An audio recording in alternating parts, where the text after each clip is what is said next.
श्रीमद्रामचंद्राय नमः, श्री रामभद्राय नमः, श्री सीतारामाय नमः।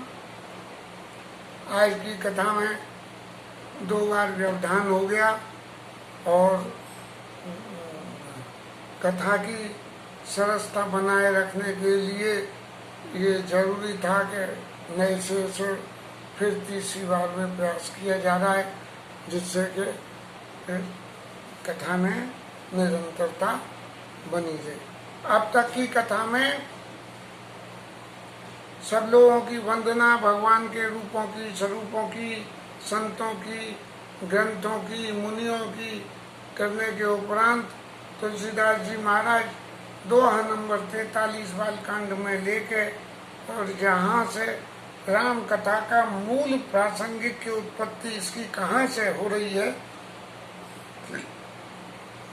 इस वर्णन को करना चाहते हैं, जिसके बारे में आज विचार करेंगे। ये पहले भी कह चुके हैं कि रामचरित्र, राम कथा एक सरोवर के समान है, गंगा जी की धार के समान है, उस निर्मल यश के समान है। तो जैसे ये राम कथा जो है सरोवर के समान है, तो हर सरोवर के किनारे पे कहीं न कहीं घाट बने होते हैं। तो ये ते हे पावन सुभग सर घाट मनोहर चार, इसके रामचरित्र मानस रूपी जो तालाब है, इस रामचरित्र मानस रूपी तालाब पे 4 घाट हैं। इन 4 घाटों पे 4 संत श्रोता, 4 वक्ता बैठे हुए हैं। इनमें सबसे पहला घाट वैरागी का घाट, जिस पे याज्ञवल्क्य ऋषि बैठे हुए भरद्वाज ऋषि को कथा सुना रहे हैं। दूसरा घाट ज्ञान का घाट है, जहाँ महादेव बाबा बैठ के पार्वती जी को सुना रहे हैं। और तीसरा घाट भक्ति का घाट है, जहाँ काकुशुंड जी महाराज गरुड़ जी को सुना रहे हैं। और इन 3 घाटों की पूर्ति के होने के उपरांत गोस्वामी जी को याद आई कि ये कथा तो मैं भी तो लिख रहा हूँ। तो गोस्वामी जी लिखते हैं कि 4था घाट जो बचा, उस पर बाबा तुलसीदास बैठ के और अपने मन को कथा सुना रहे हैं। अब यदि मैं थोड़ा सा वर्णन और जोड़ लूं तो इसी श्रृंखला में अनिल कुमार उस 4थे घाट के कॉर्नर पे बैठ के, किनारे पे बैठ के अपने ठाकुर जी को भगवान राम की कथा सुना रहे हैं। अब जो ठाकुर जी की इच्छा होगी तो सुने। भरद्वाज मुनि बसई प्रयागा, और तिनहि राम पद अति अनुरागा। भरद्वाज ऋषि प्रयाग में बसते हैं, तो भगवान राम के चरणों में उनको बहुत प्रेम है। यदि प्रेम नहीं होता है राम के, भगवान राम के चरणों में, तो कथा मिलती नहीं है, और मिल जाती है तो सिद्धि नहीं मिलती है। इसलिए कथा उसी को सुनानी चाहिए जिसको भगवान राम के चरणों में प्रेम हो। और यदि प्रेम नहीं है तो कथा उसको न सुनानी चाहिए।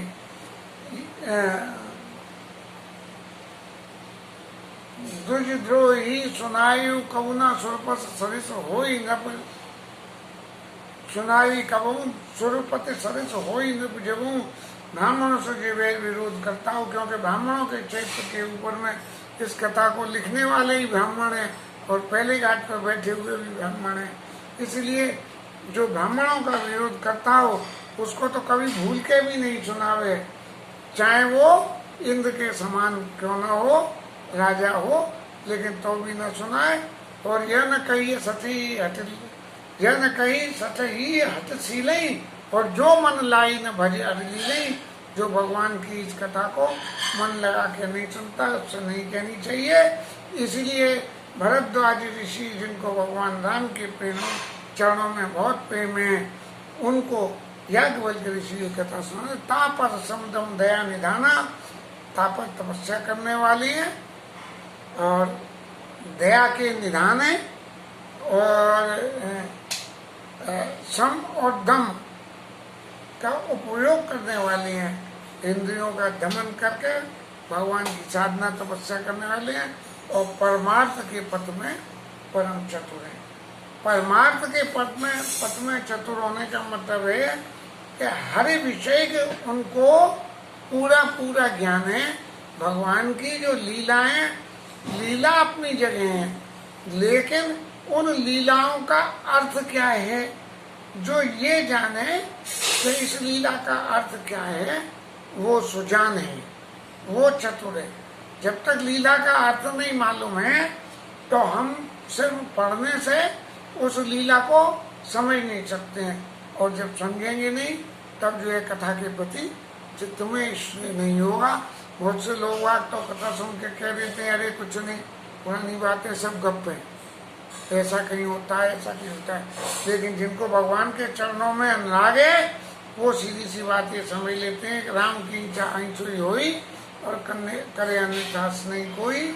ऐसा भगवान जो चाहते हैं वो वही होता है, दूसरा कोई कुछ नहीं कर सकता। अब जब माघ के महीने में प्रयाग में जब सूर्य महाराज उससे मकर राशि से उनसे में जाते हैं तो वो जो है माघ मकरगत, जब मकर राशि में जब सूर्य का प्रवेश होता है तब जो है कुंभ होता है।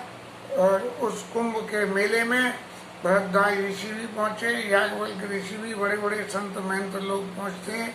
इसका स्वरूप आजकल भी खूब है। और गए कुंभ में तो जो नए नए आश्चर्य की बातें हुई हैं वो देखने सुनने लायक है कि जिसको परमार्थ पद के लिए तो कुंभ था ही, लेकिन उसमें वैभव की भी पराकाष्ठा थी कि इस कुंभ में इतना वैभव था कि वो भी जो लोग होके आए हैं उन्होंने देख देख के कही है कि ऐसा कुंभ कभी नहीं हुआ।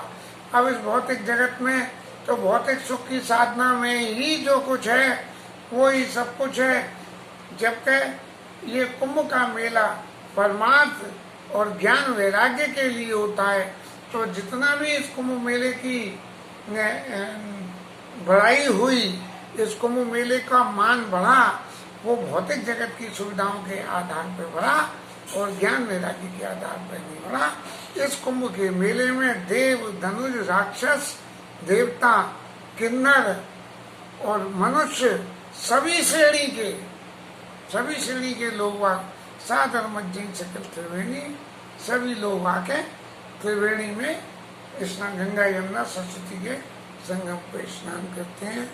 एक बात रामायण में बराबर रूप से आती है, जो अभी समाज में नया अध्याय पैदा हुआ कि भाई किन्नरों को सामाजिक मान्यता दी जाए। तो रामायण में जिस जगह पे भी देवता मनुष्यों का वर्णन आया है वहाँ पे किन्नर शब्द जरूर आया है। किन्नर समाज में हमेशा ही रहे और किन्नर में समाजों को बराबर का हक मिलता रहा। बीच में खत्म हो गया, अब सरकार ने फिर किन्नरों को हक देना शुरू कर दिया, थर्ड जेंडर बना के। किन्नर जीवन का वैसे ही अंग है जैसे दूसरे अंग है, लेकिन काम सबके अलग अलग है। जो काम जो करते हैं वो दूसरा कोई करता नहीं है। देव, धनुष, किन्नर, नरसेनी, सादर मज्जन सकल त्रिवेणी और पूजय माधव पल जाता, बिंदु माधव के चरणों की पूजा करते हैं। और अक्षय वट को, जो अक्षय वट है उसकी जो है देख के बड़े हर्षित होते हैं। और भरद्वाज आश्रम अति पावन, इसी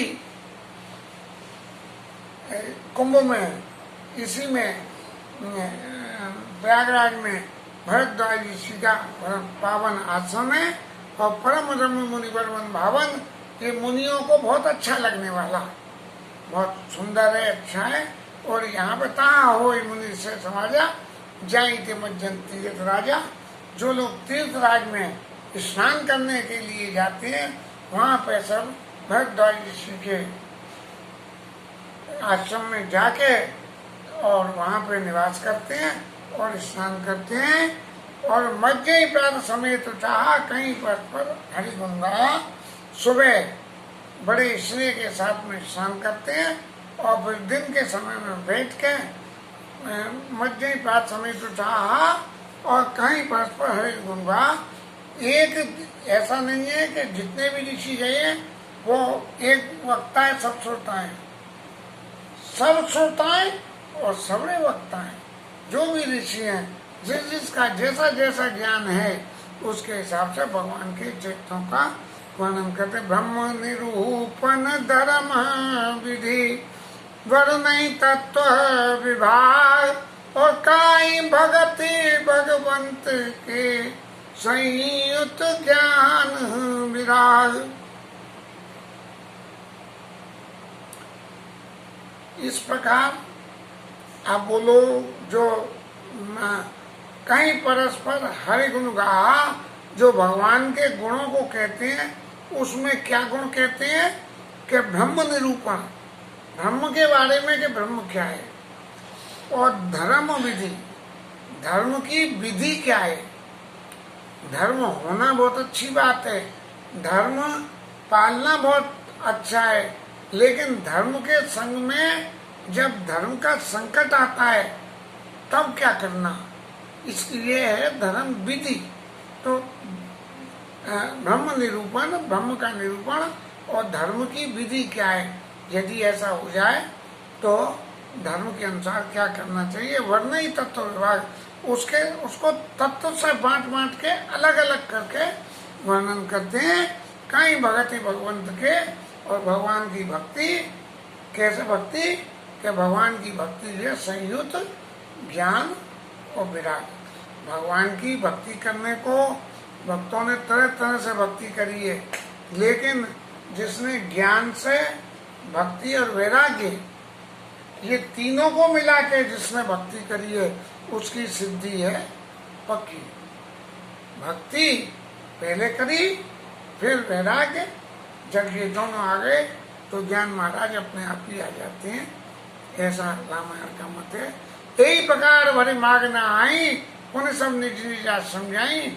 सब लोग नहा के अपने अपने आश्रम चले गए, और तब याज्ञवल्क्य मुनि परम विलोकी और भरद्वाज राखी पद टोकी टेकी। याज्ञवल्क्य ऋषि परम विवेकी हैं, ये जान के भरद्वाज ऋषि ने उनके चरणों में प्रणाम करा और उनसे ये कहा कि संत का ही असनीति प्रभु परशुत पुराण मुनि गाव, हो न विमल विवेक उर गुरु सन किए दुराव। महाराज मेरे जीवन में एक बड़ा मोह है कि भगवान राम की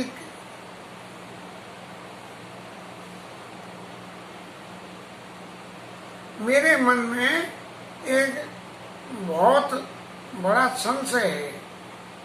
संशय तो नहीं था, मेरे मन में एक बहुत बड़ा संशय है और उस संशय को मैं आपके सामने रखना चाहता हूँ। यदि मैं संशय आपके सामने न रखूँ तो भी दिक्कत है, और रखूँ तो मेरे को बड़ी शर्म लगती है। तो वो संशय क्या है? संत कहीं नीति प्रभु पुराण मुनि गाव, कोई न विमल विवेक और गुरसन किए द्वार। अस विचार प्रगटो नीमो हरऊ नाथ कर जन पर छो। इसलिए आप मेरे ऊपर कृपा करके मैं आपके सामने प्रकट करके कह रहा हूँ, और मेरे इस शोक को शांत करें। राम नाम कर अमित प्रभावा, संत पुराण उपनिषद गावा।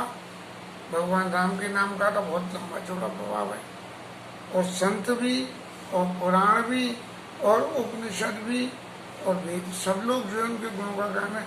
और सतत जपत संभव विनाशी, और भगवान और शंकर जी तो सतत जपते राम नाम का, राम राम राम राम राम राम राम राम जपते रहते हैं संतत चंद्रानी। शिव भगवान ज्ञान गुणराशि, प्रत्यक्ष रूप से ज्ञान से क्यों गुणों के भंडारे आकर चार जीव जगह ही, और काशी मरत परम पद लगाई। सौंपे राम महिमा मुनिराया, शिव उपदेश कर गाया। शंकर जी कहते हैं कि काशी में मरने पे जो फल मिलता है वो फल मैं भगवान राम के नाम की कृपा से ही देता हूँ। राम कबन प्रभु पूछऊं तो। महाराज वो राम जी हैं कौन से? वो राम जी कौन से हैं जिनकी इतनी इतनी महिमा मैंने सुन रखी है? कहिए बुझाई कपानी मोई। और महाराज मुझे ये समझा के कहना, ऐसे नहीं कि मैं जो कह रहा हूँ वो सुन लो, सुन के हृदय में धारण कर लो। मुझसे पूछ लेना कि महाराज तुम्हारी समझ में आई कि नहीं, और नहीं आई तो दोबारा बताना। कहिए बुझाई कपानी दी मोई, मुझे समझा के कहना क्या? एक राम अवधेश कुमारा, तिनकर चरित विदित संसारा। एक राम जो है राजा दशरथ के पुत्र थे, और संसार उनके चरित्र को जानता है। उन्होंने पत्नी के विरह में दुख हुआ और फिर गुस्से में आके रावण को मारा। प्रभु सोई राम की अपर कोई, जाय जपत त्रिपुरार। सत्य धाम सर्वज्ञ तुम कहो विवेक विचार। और जिन भगवान राम का भजन शंकर जी करते हैं, वो जय अवधेश वाले राम जी है कि कोई दूसरे नहीं। अब इसके संग में एक लाइन और जोड़ दी, सत्य धाम सर्वज्ञ तुम। आप हमेशा सच बोलने वाले हो और सब कुछ जानने वाले हो, तो इसलिए अपने विवेक से विचार के कहना। ऐसा मत कहना कि मैंने तो ये सुना है, सुना नहीं है। जो आपका विवेक बोलता हो, आपका विवेक जो बोलता हो वो बात बताना। क्योंकि सुनी हुई बात में तो ऐसा भी हो सकता है कि मेरे को विश्वास नहीं हो, मेरे मन में दृढ़ता न आवे। लेकिन आप चूंकि हमारे गुरु हो, और गुरु होने के नाते जब गुरु कोई बात अपने विवेक से विचार के कहे, तो वो चेला जी के हृदय में दृढ़ रूप से जुड़ जाती है। इसलिए सत्य धाम सर्वज्ञतम कहूँ विवेक विचार। जैसे मीटे मोह भ्रम भारी, तो कहूँ सुनात कथा विस्तारी। महाराज जैसे मेरा भ्रम मिट जाए वैसे आप इस कथा को कहिए। जहाँ जरूरत हो वहाँ जैसी जरूरत हो वैसा विस्तार करिए। और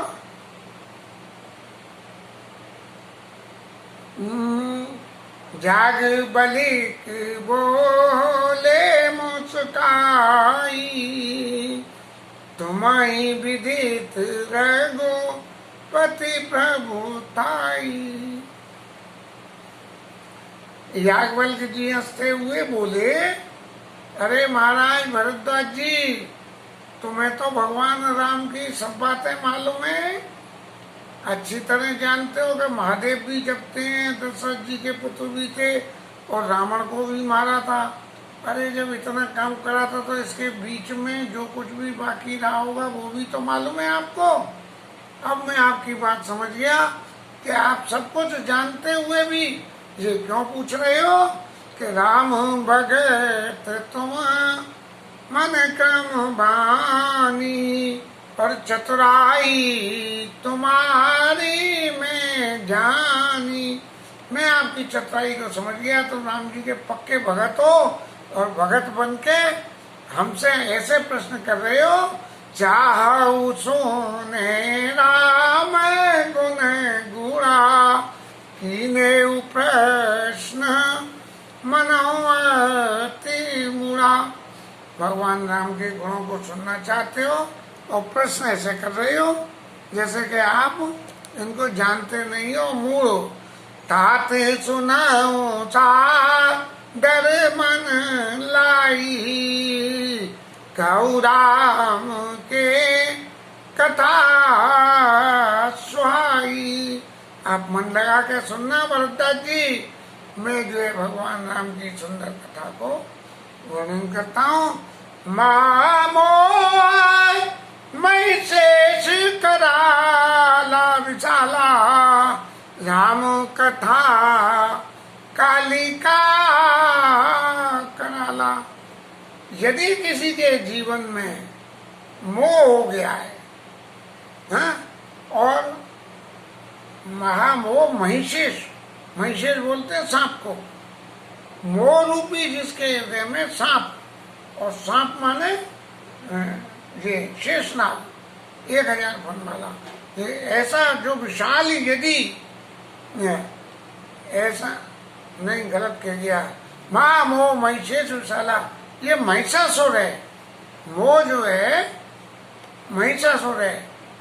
किसी के हृदय में महिषासुर का अवतार जो भैंस के रूप में था, जिसका देवी मैया ने कालिका के स्वरूप को रख के नाश किया था, तो मोह रूपी महिषासुर, मोह रूपी जिसके मन में मोह पैदा हो गया है, उसको काटने के लिए, जो कि महिषासुर के समान है, और राम कथा जो है वो कराल, कालिका कराल के समान है, जो उसके काट काट के टुकड़े करे।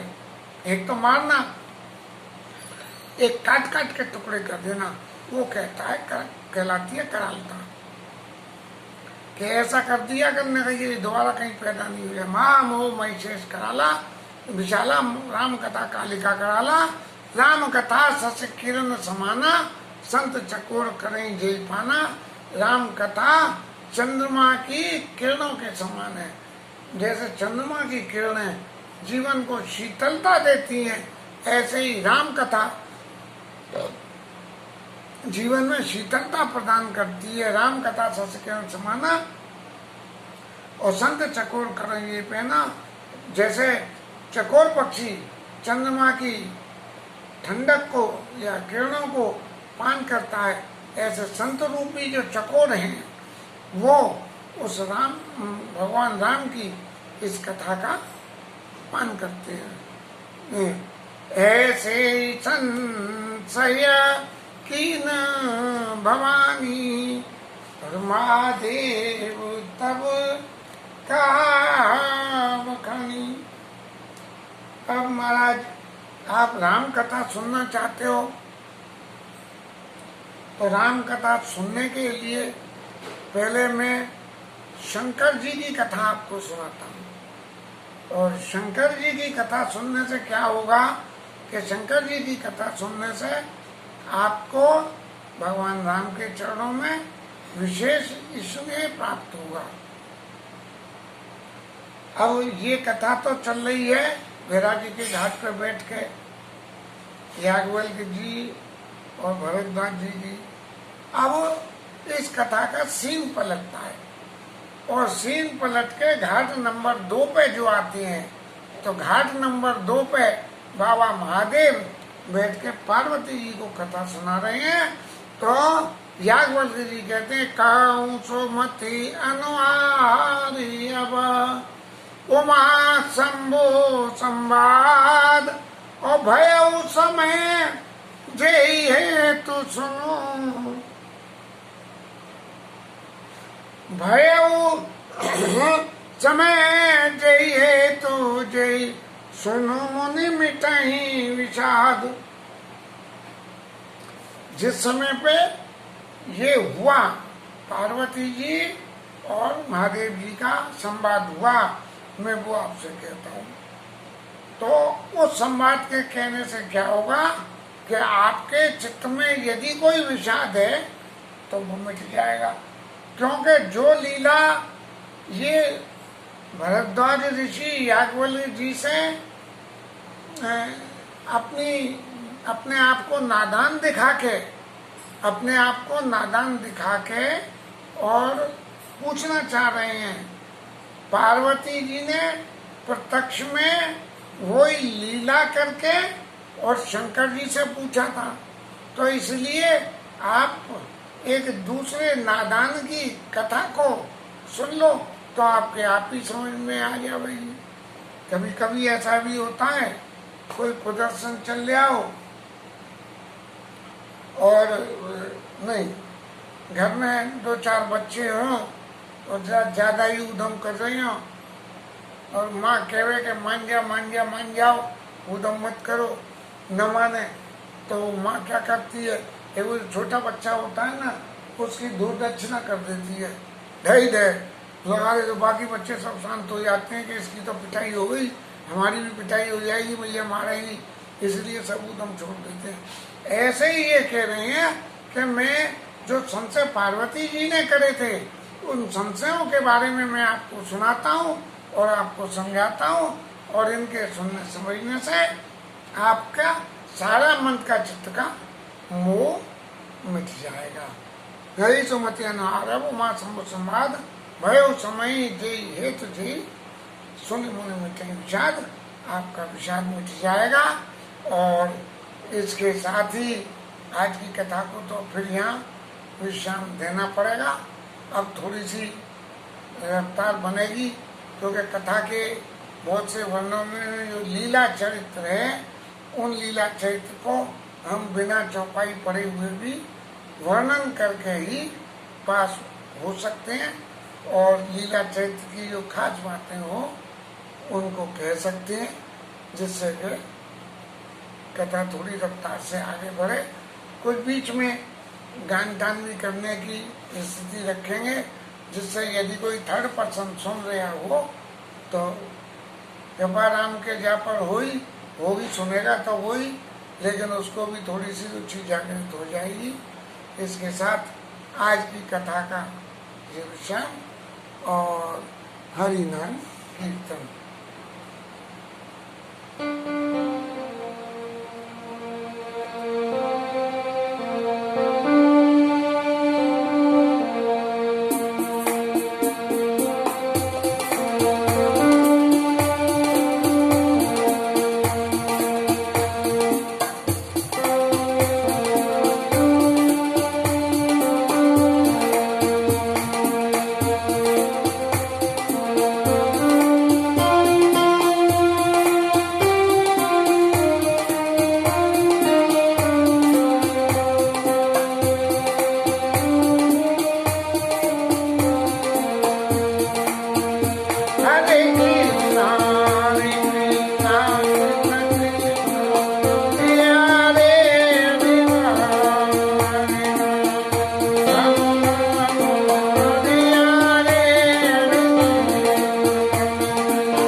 निताय गौर हरि बोल हरि बोल।